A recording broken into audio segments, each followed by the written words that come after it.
क्या अब देखें, अब हमें ये कैसे पता चलेगा कि ये साइड्स राइट एंगल ट्रायंगल की साइड्स हैं या नहीं हैं।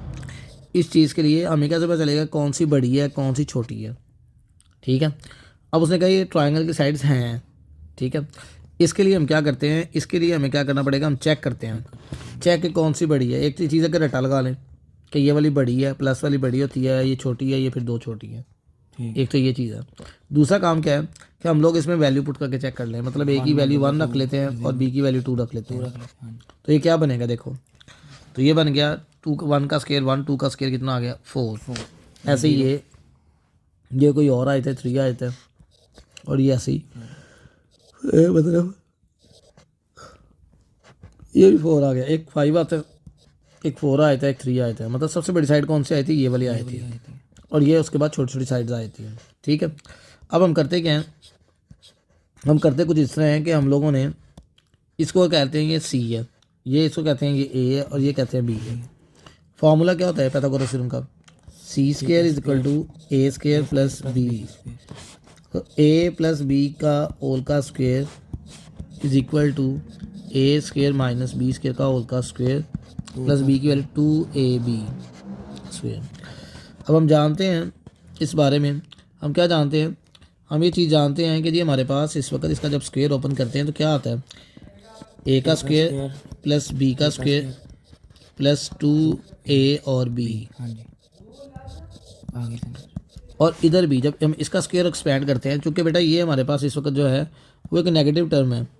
ठीक है, जब नेगेटिव का स्क्वायर आता है वो क्या आता है, ए का स्क्वायर प्लस बी का स्क्वायर, चूँकि माइनस है तो क्या आएगा -2a और b। ठीक है, ठीक होगी बात। और ये इसका स्क्वायर क्या आएगा, ये वाली रकम का, इसका जब स्क्वायर हम एक्सपेंड करते हैं तो ये आता है 4a का स्क्वायर प्लस b का स्क्वायर।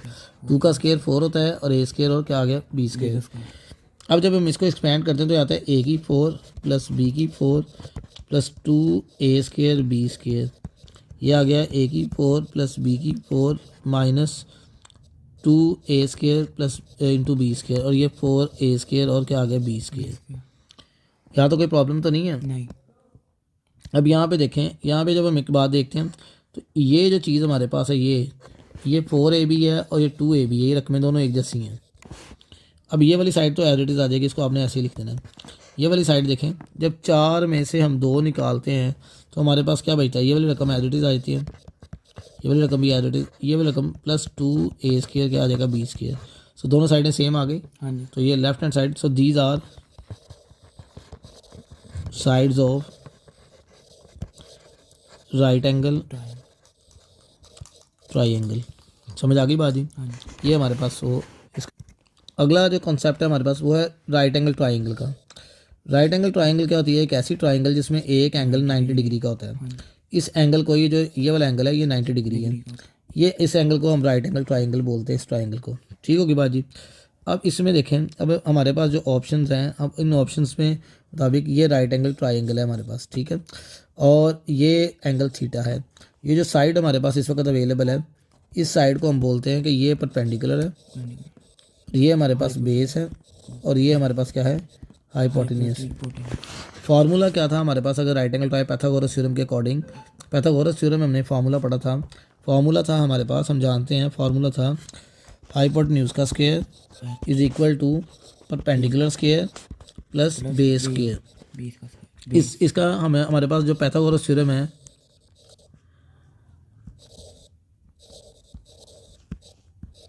वो क्या है भला, पाइथागोरस थ्योरम था कि इन आ राइट एंगल ट्राइंगल, पहली बात है कि राइट एंगल ट्राइंगल होनी चाहिए। अगर राइट एंगल ट्राइंगल है तो the square of the hypotenuse जो सबसे बड़ी साइड है उसका square is equal to square of the length of कौन सी लेंथ है, perpendicular, and square of the length of base. ये दो चीज़ें। अब बेटे हर एक पे ये बात याद रखनी है, जो सबसे बड़ी साइड होगी this side is known as hypotenuse. ठीक है, अब इसके क्वेश्चन जिनमें से एक सवाल और आना है, लाजमी आना है। वो कौन सा सवाल है, वो सवाल नंबर है हमारे पास रिव्यू एक्सरसाइज का क्वेश्चन नंबर है 2, यहाँ तक है। अब वो 2 क्वेश्चन बता दें। अच्छा देखें ये सवाल हमारे पास आएंगे आगे। क्वेश्चन नंबर 2 है और यहाँ से ये लाजमी सवाल है रिव्यू एक्सरसाइज का। आपको ऐसे ही डायग्राम बनी हुई आएगी जैसे हमारे पास ये आप डायग्राम देख रहे हो। इस वक्त देखें सबसे बड़ी साइड ये वाली है, दिस इज कॉल्ड हाइपोटेन्यूज, ठीक है, इस साइड को हम हाइपोटेन्यूज बोलते हैं। सो ये हमारे पास क्या आएगा, हाइपोटेन्यूज का square is equal to perpendicular square plus base का स्क्वायर। आपको पता चले कैसे पता चलेगा कि ये राइट एंगल ट्राइंगल है, इस निशान के साथ, ये 90 डिग्री का निशान है। अब हाइपोटेन्यूज यहाँ पे क्या है, एक्स का स्क्वायर, परपेंडिकुलर यहाँ पे क्या है, वो हमारे पास है 4 का स्क्वायर, फिर उसके बाद बेस यहाँ पे क्या है 2, वो है 3 का स्क्वायर, 3 का square. So x square is equal to 16 plus 9, तो 16 प्लस 9 करते हैं तो 25 आ जाता है।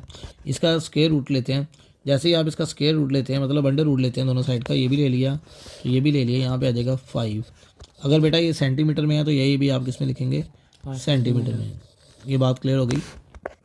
अगला सवाल देखें, यहाँ पे आप देखो ये 10 सेंटीमीटर है, सबसे बड़ी साइड आपके पास हाइपोटेन्यूज होती है, ठीक है, उसके बाद परपेंडिकुलर है, फिर आपके पास बेस है। सो व्हाट इज हाइपोटेन्यूज, इज 10 और उसके बाद परपेंडिकुलर 6, फिर आगे एक्स आ गया 20, ठीक है जी। सो 100 ये आएगा 36 और ये क्या आ गया एक्स का स्क्वायर। ये 36 इस साइड पे क्या हो जाएगा माइनस, क्योंकि हमने इसको सेपरेट करना है, तो ये आ जाएगा 6400 में 36 निकालेंगे। स्क्वायर ख़त्म करने के लिए क्या करेंगे, स्क्वायर रूट ले लिया तो 64 का भी लेंगे, तो ये आ जाएगा x इज इक्वल टू आ जाएगा 8, ये आ जाएगा 8, क्योंकि सेंटीमीटर है तो 8 सेंटीमीटर आ गया। ठीक होगी बात जी। इसके बाद नेक्स्ट चलते हैं, तो नेक्स्ट हमारे पास ये ट्राइंगल है। अब इस ट्राइंगल में देखें ये हमारे पास हाइपोटेन्यूज है, ये हमारे पास परपेंडिकुलर है और ये क्या है हमारे पास बेस है। सो एच का स्क्वायर पहले आपने सबसे पहले फार्मूला लिखना है प्लस डी का स्क्वायर, जी। सो 13 का स्क्वायर इज इक्वल टू हमारे पास आ गया एक्स का स्क्वायर प्लस 5 का स्क्वायर। अब बेटा एक बात याद रखें, वो बात क्या है कि ये रकम प्लस हो रही जाके माइनस हो जाएगी। वो बात ये है कि आप लोगों ने आंसर में भी कोई गलती नहीं करनी इसके। ये आ गया स्क्वायर रूट लेंगे क्योंकि एक्स का स्क्वायर है, स्क्वायर रूट ले लेते हैं तो ये आ जाएगा 12, ठीक है, और सेंटीमीटर भी लगा दें साथ, आगे गलती ना आए। समझ आ गई जी बात। अब नेक्स्ट देखें ये वाला, इस वाले के अंदर सवाल में पार्ट देखें, ये वाला जब हम करते हैं तो इस वाले के अंदर देखें हमारे पास क्या ऑप्शन है। ये हाइपोटेन्यूज है, काफ़ी दफ़ा बोर्ड में क्वेश्चन आया हुआ है ये वाला। अब इस सिलसिले कार में देखें हाइपोटेन्यूज एच का square is equal to P का स्क्वायर प्लस बी का square. So what is hypotenuse, square root 2 का स्क्वायर, परपेंडिकुलर एक्स का स्क्वायर प्लस 1 का स्क्वायर। ये कैंसिल आउट हो गया 2, ये 1 का स्क्वायर 1 ही होता है, इधर क्या हो जाएगा माइनस, सो 1 आ जाएगा। चूँकि हमने स्क्वायर रूट लेना है, जब हम स्क्वायर रूट लेते हैं तो वो क्या आएगा 1 का स्क्वायर रूट क्या आता है 1 ही आता है, और साथ चूँकि इसका क्या यूनिट था सेंटीमीटर, तो इसका यूनिट क्या लिख देंगे सेंटीमीटर। तो ये हमारे पास इसका आंसर आ गया। देखिए इस चैप्टर नंबर जो 15 है, चैप्टर नंबर 15 में से हमारे पास 3 शॉर्ट क्वेश्चन आने हैं, और 3 शॉर्ट क्वेश्चन आने हैं। शॉर्ट क्वेश्चन जो 3 आएंगे वो 3 किस कैटेगरी के होंगे। नंबर 1 आएगी डेफिनेशन। अब डेफिनेशन कौन सी है इसमें, एक है पैथागोरस थ्योरम और एक है कन्वर्स, मतलब एक है 15.1.1 थ्योरम की स्टेटमेंट और एक 15.1.2 की स्टेटमेंट। नंबर 2, एक तो सवाल आपके पास ये हो गया। क्वेश्चन नंबर जो हमारे पास शॉर्ट है नंबर 1 होगी डेफिनेशन, वो हमने बात कर ली, ठीक है। एक आएगी वो मैंने बता दिया कन्वर्स या जो उनसे दोनों थ्योरम में से वो एक आ जाएगा। नंबर 2 कैटेगरी में आएगा आपके पास एक्सरसाइज नंबर 15 जो है, एक्सरसाइज नंबर 15 का क्वेश्चन नंबर 1 और क्वेश्चन नंबर कौन सा 2, एक इसमें से आना है। 2 सवाल हो गए, और तीसरा सवाल आना है रिव्यू एक्सरसाइज का क्वेश्चन नंबर 2 का एक पार्ट आना है। ये 3 सवाल आप लोगों ने लाजमी करने हैं, ठीक है।